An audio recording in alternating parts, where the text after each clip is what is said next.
দুইটা কাজে টাকা বেশি হয় এবং হায়াতে বরকত আসে।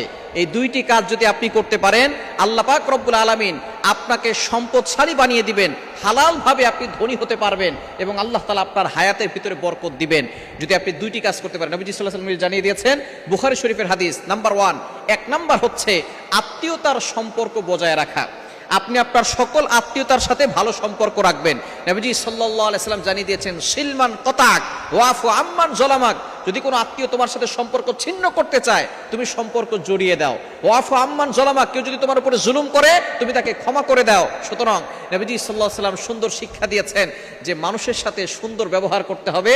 অবশ্যই আপনি আত্মীয়তার সম্পর্ক বজায় রাখবেন। মনে রাখবেন, আপনার মামার সাথে এই সম্পর্ক আল্লাহ তৈরি করে দিয়েছেন, আপনার সাথে আপনার খালুর সম্পর্ক আল্লাহ তৈরি করে দিয়েছেন, আপনার সাথে আপনার মামার সম্পর্ক, খালুর সম্পর্ক, দাদার সম্পর্ক, দাদির সম্পর্ক, নানার সম্পর্ক, নানির সম্পর্ক সব আল্লাহ তৈরি করে দিয়েছেন। সুতরাং আপনি ছিন্ন করতে যাবেন না।